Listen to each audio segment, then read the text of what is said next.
Good evening प्यारे बच्चों, मैं थर्ड सिक्स पे आप सभी का स्वागत है। बच्चों आज हम कक्षा 9 की प्रश्नावली 2 के बारे में अध्ययन करेंगे जो है बहुपद। तो सभी को बोर्ड की तरफ ध्यान देना है। बहुपद कितने प्रकार के आ रहे हैं हमारी बुक में तो वो सभी पढ़ेंगे। तो चलो बच्चों, एक चर वाला बहुपद हम क्या पढ़ेंगे? एक चर वाले बहुपद। एक चर वाले बहुपद का मतलब होता है बच्चों जिसके अंदर केवल क्या होता है? एक चर। जैसे अक्स, ये केवल क्या है? एक चर है। या हम लिखे x+2, ये भी एक चर वाला। एक चर वाला मतलब इसमें केवल एक ही चर है। या फिर हम y+2 लिख सकते हैं, या z हो गया, या फिर z-2, या फिर हम क्या लिख सकते हैं? आप z लिख सकते हो, या फिर y हो गया, या आप लिख सकते हो जो भी आप लिख सकते हो। y लिख दिया हमने, या y+3 लिख दिया। जो भी देखो, जिसके जिसके अंदर एक चर होता है वो सभी के सभी क्या होते हैं? एक चर वाला ही बहुपद होते हैं। जिसके अंदर एक चर होता है वो सभी के सभी क्या कहलाते हैं? एक चर वाले बहुपद कहलाते हैं। अब चर कौन से होते हैं? चर जो ए से एबीसीडी के जितने भी अल्फाबेट है, ए से लेकर जेड तक के सभी नंबर्स क्या होते हैं? सभी अल्फाबेट क्या होते हैं बच्चों? चर होते हैं। नंबर्स नहीं होते हैं, अल्फाबेट होते हैं। एबीसीडी के जितने भी अल्फाबेट है सभी के सभी क्या होते हैं? चर होते हैं। और अचर कौन से होते हैं? ए से लेके अनंत तक जितने भी नंबर होते हैं वो सभी के सभी क्या होते हैं? अचर पद होते हैं। तो आपको पता चल गया चर वाला चर पद कौन से हैं, अचर पद कौन से हैं। तो ये तो आपको पता चल गया। अब देखो, एक चर वाला बहुपद वो होगा जिसके अंदर केवल कितना होगा? एक ही चर होगा। ठीक वो एक्स हो, वाई हो, जेड हो, ए हो, बी हो, सी हो, जो भी होगा। तो इसका मतलब क्या होगा? जिसके अंदर एक चर होगा वो एक चर वाला बहुपद कहलाएगा। दूसरा है दो चर वाला बहुपद। दो चर वाला बहुपद का मतलब होता है जिसके अंदर दो चर होंगे। जैसे x+y, इसके अंदर दो चर है, एक x है एक y है। लिख देंगे x+y+2। ये भी देखो चर तो कितने हैं? दो है। आगे जैसे मैंने लिखा x-z, ये भी कितना है? दो चर वाला बहुपद है। या फिर आप लिख सकते हो x+z, ये भी क्या है? दो चर वाले। जिसके अंदर दो चर होंगे वो क्या कहलाएगा? दो चर वाला बहुपद कहलाएगा। अब हम जैसे देखते हैं तीन चर वाला बहुपद। कौन सा बच्चों? तीन चर वाला बहुपद। तो तीन चर वाला बहुपद होगा जिसके अंदर तीन चर होते हैं, x+y+z, ये तीन चर वाला है। या आप लिख सकते हो x+y+z-2।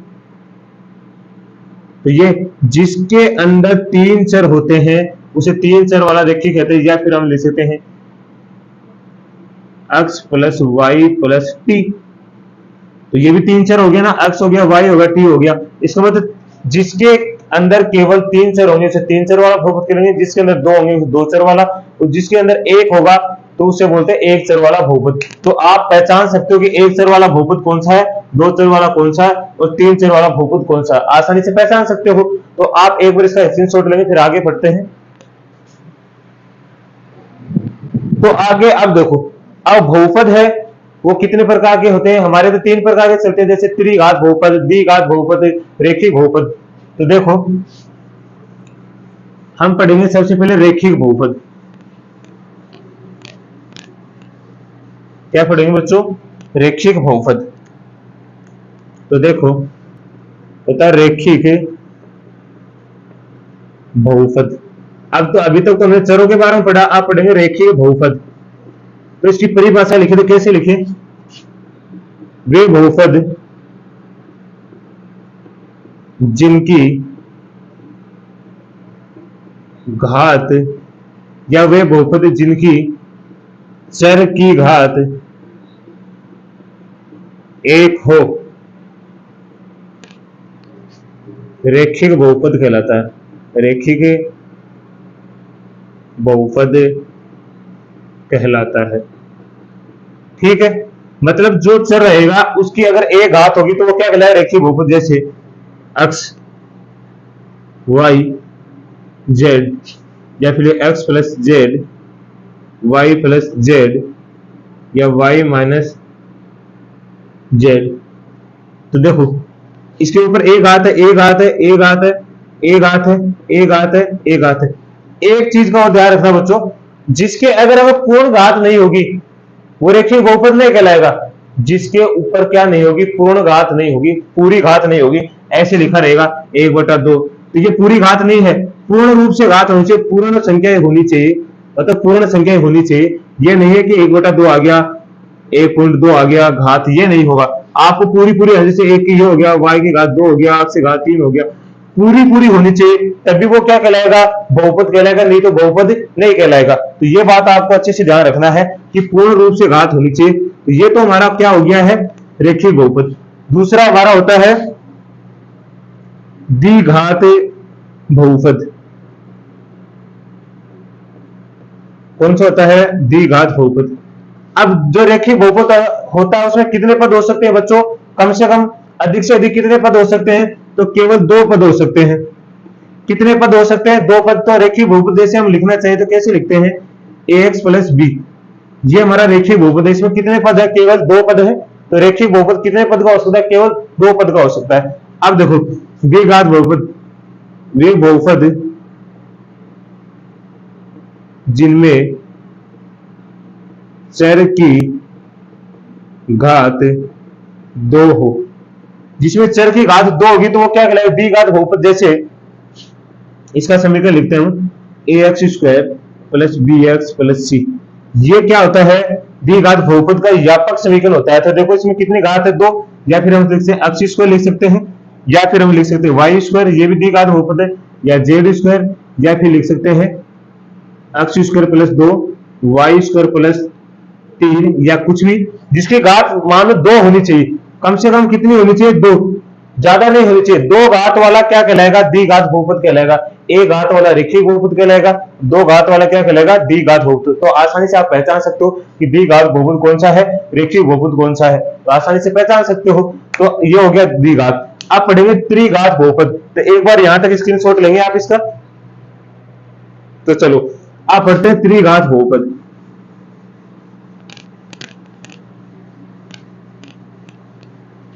तो देखो बच्चों, त्रिघात बहुपद पढ़ते हैं। त्रिघात बहुपद, ठीक है। त्रिघात बहुपद तो क्या है, वे बहुपद जिनमें चरों की घात 3 हो। चर होंगे, उनकी घात क्या होनी चाहिए, 3 होनी चाहिए। तो वो क्या करेंगे, जैसे उदाहरण के रूप में, अब त्रिघात बहुपद में ज्यादा से ज्यादा पद कितने हो सकते हैं, तो 4 पद हो सकते हैं। त्रिघात बहुपद में 4 पद से ज्यादा नहीं हो सकते। तो जैसो इसका व्यापक समीकरण लिखिए, तो ax की घात 3 bx² cx प्लस d, ये इसका क्या होता है, व्यापक समीकरण होता है बच्चों। देखो त्रिघात वाला हो गया ना, या आप लिख सकते हो x की घात 3, y का घात 3, या लिख सकते हो z की घात 3, z की घात 3 माइनस 2, ऐसे। तो जिसके ऊपर 3 घात लगी होगी वो त्रिघात बहुपद कहलाएगा, जिसके ऊपर 2 घात लगेगी वो द्विघात, और जिसके ऊपर 1 घात लगी होगी उससे बोलते हैं रैखिक बहुपद। तो आपको बहुपद के बारे में अच्छी से जानकारी होगी है। बहुपद क्या होते हैं, एक चर वाला बहुपद कौन सा होता है, 2 चर वाला बहुपद कौन सा होता है, 3 चर वाला बहुपद कौन सा होता है, वो भी आप पहचान पाएंगे।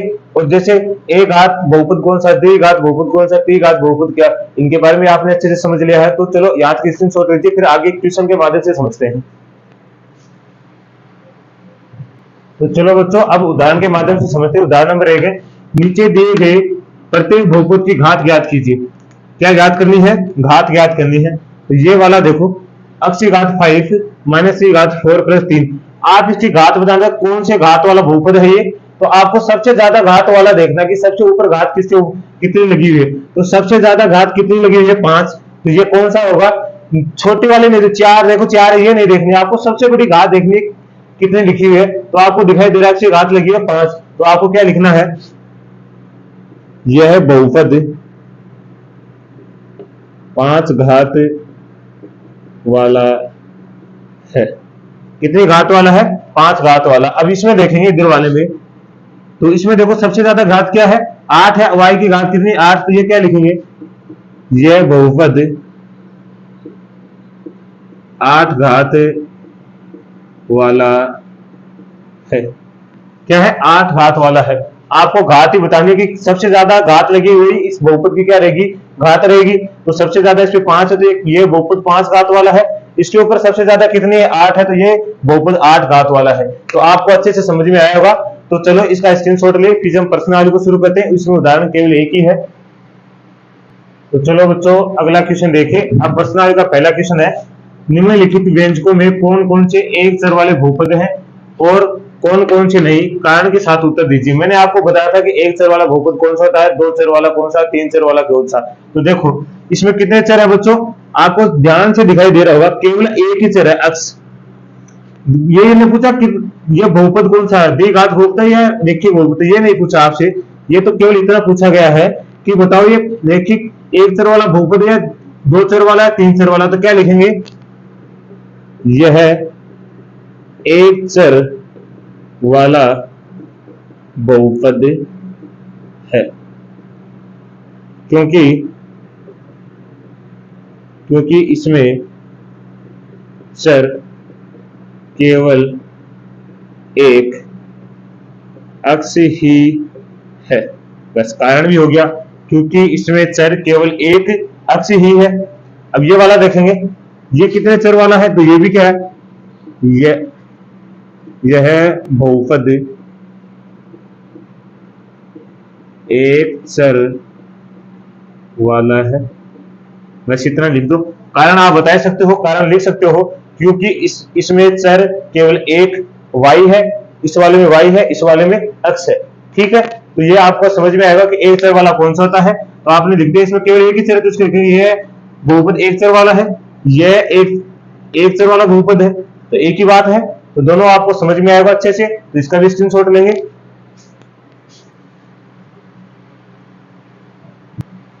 तो चलो बच्चों अगला देखिए, इसका तीसरा चौथा पार्ट। तो तीसरा पद कौन सी घात, कौन से चर वाला रैखिक समीकरण है, तो ये कौन से चर वाला रैखिक समीकरण है, एक चर वाला रैखिक समीकरण नहीं है, क्योंकि इसकी घात क्या नहीं है, पूर्ण नहीं है, पूर्ण घात नहीं है, पूर्णांक घात नहीं है, पूर्ण क्या नहीं, पूर्ण घात नहीं है। इसका मतलब ये क्या नहीं है, एक चर वाला रैखिक समीकरण नहीं है। तो आपको क्या लिखना है, यह एक चर वाला बहुपद नहीं है, क्योंकि इसकी घात पूर्ण नहीं है।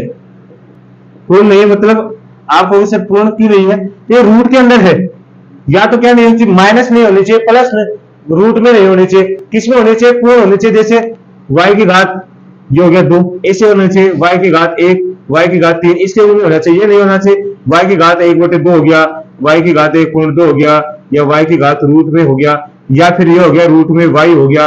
इसका मतलब ये रूट में y है, तो इसका y घात 1/2 होगा, ये पूर्ण नहीं है। इसका मतलब रूट में t है, तो t का क्या हो जाएगा, रूट में जो t है इसकी क्या होगी, t की घात 1/2 घात होगी। इसका मतलब ये पूर्ण नहीं है, इसका मतलब क्या नहीं है, एक चर वाला बहुपद नहीं है। अगले वाला देखो, ये भी बच्चों एक चर वाला बहुपद नहीं है। क्यों नहीं है, देखो y प्लस ये y किसमें भाग में, इसको ऊपर लेके जाओगे तो क्या होगा, 2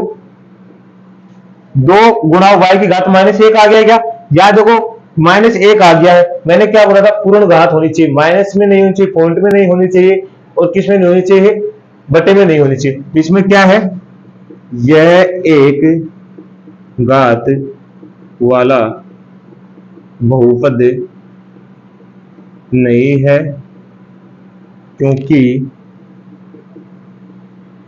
इसकी घात पूर्ण नहीं है। बस ठीक है, तो इसमें आपको कोई प्रॉब्लम नहीं होगी। इसका भी स्क्रीनशॉट लेंगे आप। तो अगला देखिए, इसका 5वां पार्ट बच्चों। अब बताओ ये कितने चर वाला बहुपद है, देखो एक चर, दो चर, तीन चर, y x y और t। तो क्या लिखेंगे, यह 3 चर वाला बहुपद है, क्योंकि इसमें x y व t 3 चर है। ठीक है, ये क्वेश्चन इसका भी पूरा हो गया। तो आप इसका भी स्क्रीनशॉट लेंगे, फिर अगला क्वेश्चन करते हैं। तो चलो प्यारे बच्चों अगला देखिए, क्वेश्चन में क्या पूछ रहा हमें, निम्नलिखित में से प्रत्येक में अक्ष ईश्वर का गुणांक बताना, केवल केवल अक्ष ईश्वर का गुणांक बताना, किसी और का नहीं बताना है। तो यहाँ देखो, ये अक्ष स्क्वायर है, ये अक्ष स्क्वायर है और ये अक्ष स्क्वायर है। देखो इसके गुणांक में क्या है, कुछ नहीं है, इसका मतलब एक है। इसके गुणांक में, इसके गुणांक में कुछ नहीं है, इसका मतलब एक है, इसके गुणांक तो है ही। तो देखो यहां लिखेंगे, इसमें अक्ष स्क्वायर का गुणांक क्या है, एक है, केवल क्या है, एक है। देखो अक्ष के गुणांक में केवल क्या है, एक है। इसमें लिखेंगे, इसमें अक्ष स्क्वायर का गुणांक क्या है, देखो माइनस का एक है, तो लिखेंगे माइनस एक है। देखो यहाँ कुछ भी गुणांक नहीं तो याद रखना एक होता है, और ये माइनस का निशान इसलिए हमने क्या लगा दिया, माइनस का एक है। इसका देखेंगे, इसमें अक्ष स्क्वायर का गुणांक क्या है, अक्ष स्क्वायर गुणांक देखो, अक्ष की है स्क्वायर है, इसका गुणांक में मतलब तो गुणा में है इसके पास में, तो ये क्या है, पाई बटे 2 है। बस इतना सा उत्तर देना था, क्वेश्चन पूरा हो गया। इसका अगला एक पार्ट और वो देखेंगे, इसके लिए आप इनका स्क्रीनशॉट लीजिए। तो इसका बच्चों चौथा पार्ट देखिए, इसमें अक्ष स्क्वायर का पद ही नहीं है। क्या पद है, क्या अगर नहीं है तो हम ऐसे लिख सकते हैं, 0 अक्ष square plus root 2x minus 1, ऐसे लिख सकते हैं क्या, इसको लिख सकते हैं, इसमें कोई फर्क नहीं। 0 से गुणा 0 हो जाएगा, तो क्या लिखेंगे, इसमें अक्ष स्क्वायर का गुणांक 0 होगा। ठीक है, बस इतना ही उत्तर देना है। तो ये हमारा क्वेश्चन 2 भी पूरा हो गया, तो इसका भी स्क्रीनशॉट लेंगे आप। तो चलो बच्चों अगला क्वेश्चन देखिए, क्वेश्चन नंबर 3 में 35 घात के द्विपद, मतलब 35 घात, उसके ऊपर घात 35 होनी चाहिए और 2 पद वाला होना चाहिए का, और 100 घात के एक पद का एक एक उदाहरण देना है। कहने का मतलब इसने कहा कि जैसे आपने कोई चल लिया, उसकी घात 35 होनी चाहिए, मतलब 2 पद वाला होना चाहिए, एक पद वाला नहीं होना चाहिए। द्विपद मतलब 2 पद, पद 2 होने चाहिए। देखो 1 और 2 पद हो गया, अब चर थोड़ी बोला, इसने पद बोला, तो इसका मतलब ये 2 पद हो गया। अब क्या बोला है, एक पद, मतलब 100 घात वाला एक पद वाला बताना, मतलब अक्ष घात 100, तो ये एक पद वाला हो गया, ये 2 पद वाला हो गया, तो ये हमारा उत्तर हो गया। तो एक पद का मतलब है एक पद लेना है, 2 पद का 2 पद आप ले सकते हो, एक अक्ष हो गया, एक 2 हो गया, मतलब 2 पद वाला हो गया। तो क्या लिखेंगे,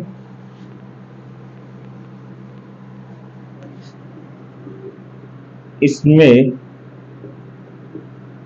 35 घात वाला द्विपद अक्ष घात 35 प्लस 2 होगा।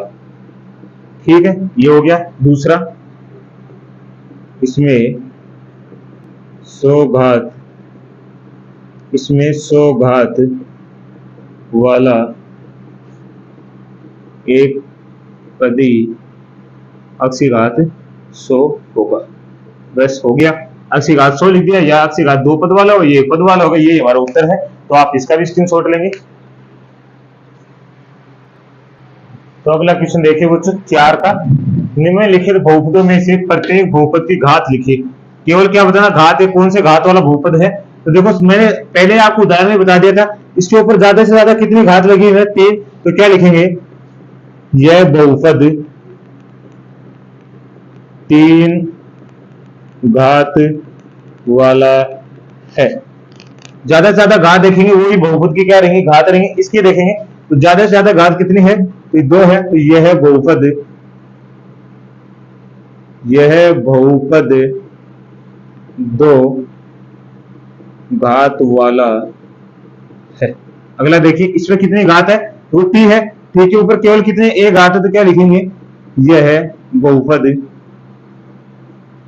केवल एक घात वाला है। यहां देखो, यहां तो केवल क्या है, चौथा, इसका चौथा पार्ट है। इसमें देखो क्या है, इसमें तो कोई चर ही नहीं है, इसका मतलब क्या लिखेंगे, यह बहुपद शून्य के शून्य घात वाला है।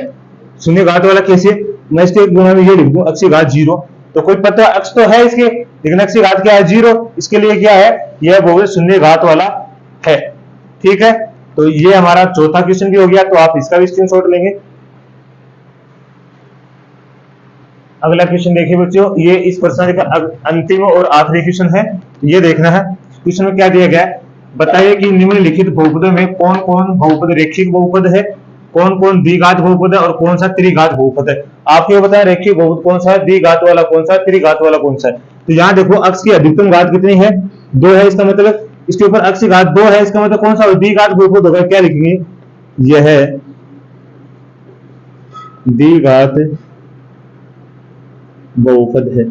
ठीक है, इसके ऊपर कितनी घात है, तो 3 घात है, तो ये क्या लिखेंगे, यह त्रिघात बहुपद है। ये वाला देखो इसके ऊपर कितनी घात है, 2 घात है, तो ये क्या लिखेंगे, यह द्विघात बहुपद है। ठीक है, तो यहां तक स्क्रीनशॉट लेंगे आप। तो इसके अगले पार्ट देखिए। तो बच्चों इसके ऊपर कितनी घात है, देखो अक्ष है तो केवल एक ही घात है, तो ये क्या होगा, यह रेखिक बहुपद है। क्या लिखेंगे, रेखिक बहुपद है। इसके ऊपर भी देखो एक घात है, तो ये भी क्या है, यह रेखिक बहुपद है। इसके ऊपर देखो कितनी घात है, तो क्या लिखेंगे, यह द्विघात बहुपद है।